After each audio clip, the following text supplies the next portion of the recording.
Hi, welcome to Let's Have a Yarn about executive function. In this video we'll have a brief look at what executive function actually is. It's a term used a lot these days, but sometimes it's tricky to understand what it actually means. So we'll have a look at what that actually is, see an example of how we use it every day in our lives without even realizing it, and therefore the impact it can have on people who have deficits in those areas, and some tools and strategies that you might be able to use in your lives to help assist in those areas. Let's have a look. Executive function is a person's ability to organise, begin and complete a task. It also impacts their working memory. As stated in the Bridges for Kids article listed below, it is difficulty organising and prioritising numerous details, juggling these details in working memory, and shifting flexibly between abstract concepts and literal details, as well as from major themes to the details. It is also vital to self-control. Deficits are usually found in people with ADHD and ASD, as well as people with other learning or developmental differences. We also often find that we have increased deficits in our executive function as we are under greater stress or anxiety becomes a part of our lives. Elements to executive function include recognising or remembering that a task needs to be undertaken, for example, emptying your school bag. Formulating a plan to complete the task successfully. So you take your lunchbox out, put your lunchbox away, check the bag for notes, and put your bag away. Finding motivation to undertake the task.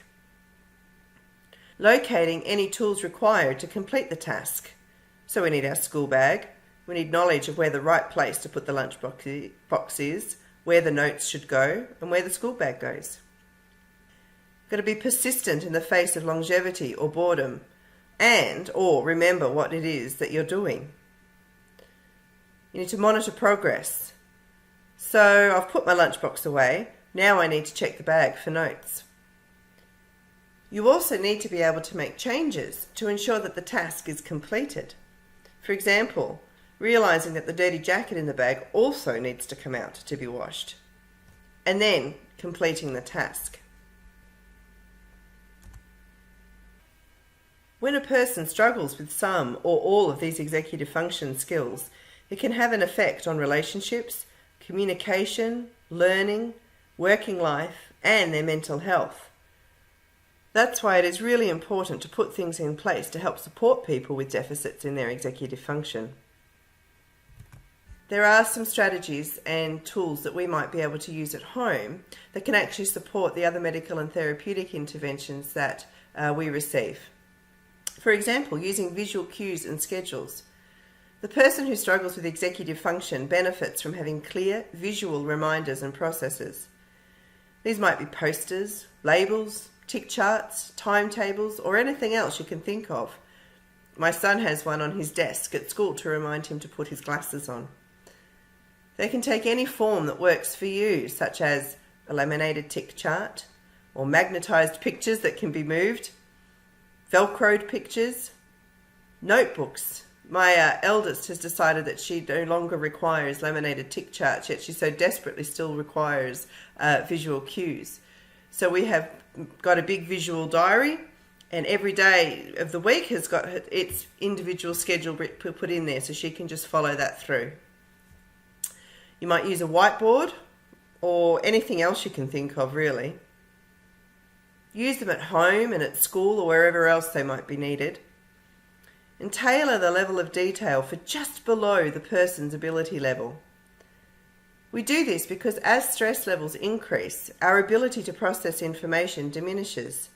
And that's why I still include pictures with most of my visuals, even though my kids can read. Because when they are operating under high stress levels, the whole idea of actually having to read can be enough to send them into defense mode.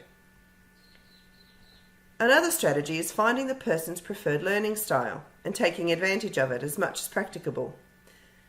Although there has been some controversy surrounding the effectiveness of learning styles, I believe that when you struggle to assimilate information, having it presented in the way your brain understands most easily is definitely an advantage.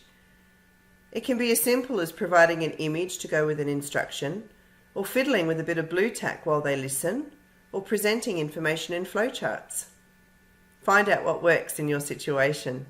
Obviously, you can't do it all the time, but as much as you can makes a huge difference. Some people with deficits in executive function have trouble with understanding how much time is available for a task and thus finishing things on time. Additionally, they can have issues if they are asked to move on to another task before finishing the first one, as the first one remains incomplete in their minds and they are unable to change focus until the first one is finished. Using visual timers, such as the time timer here, can be a game changer. It provides a visual cue as to how much time is left, allowing them to finish the task so that they can then move on to the next one. Another tip for this may be to present tasks in smaller chunks, so that even if the task is not completed in its entirety, that particular chunk has been, and so they can move on. Time timers come in lots of different shapes and sizes and formats. We have a nice big one for at home. My son has a small one on his desk at school, and we also have the time timer app on the iPad, which means you can set quite a number of different times and use different colours for different things, which is also fantastic. If dyslexia or similar challenges are also proving to be an issue, there are lots of technological tips and tricks that are becoming more mainstream. For example, the Dyslexie font. This has been developed by dyslexics for dyslexics. It is free to use at home and there is a small fee for schools to purchase a license. Check out this website for more details and to download it for yourself. It's really great. It's got lots of elements such as the bottom of the text is thicker or darker than the top of the letters so that it's easier to ground them. They're not symmetrical, so it helps stop reversals of letters like B's and D's and P's and Q's and all that sort of stuff. It's been really well thought out. I really like this font. We use it quite a lot at home. Dictation or speech-to-text software that allows you to speak to your computer or tablet or phone and then the computer types it up for you. Again, this is something we're using quite a lot of it in our house. Audiobooks are becoming increasingly widely available. You can use them on your tablet or phone, and most local libraries have them available for loan, both physically on a CD and electronically. Text-to-speech software reads information from the screen, so if reading is an issue, this can be really helpful when you're using a tablet or a computer. It will probably come as no surprise to learn that we use essential oils at home to assist in these areas as well. We use the oils to help with calming, focus, memory, and concentration. If you'd like to know more about how essential oils can assist in these areas, please check out the Essential Yarn video covering executive function. There are some supplements that can be of great benefit as well. Fish oil or omega-3 provides extra DHA fat that is essential to brain health, allowing the brain to work at more optimal levels. Pairing that with thyme essential oil, which has been shown to slow down the degeneration of DHA in the brain, can be really effective. Vitamin B, especially B6, supports neurological health and the increased production of serotonin to assist with mood balance. A good quality probiotic can also be helpful, as we have already learned that gut health is linked directly to brain health. GABA, or gamma-aminobutyric acid supplements, can also be helpful. Speak to a naturopath or a doctor that practices integrative medicine to see if they could be of benefit in your situation. Well, there was quite a lot of information there. You can see how we use executive function all the time without even realizing it, and how hard it must be for people who find that they have deficits in some of those areas, particularly when interacting with people who just assume that their executive function is working optimally all the time.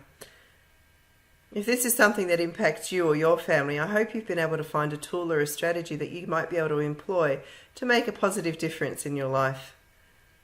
If you have any questions or comments or suggestions, please leave them below and I'll get to them as soon as I can. I'll see you next time.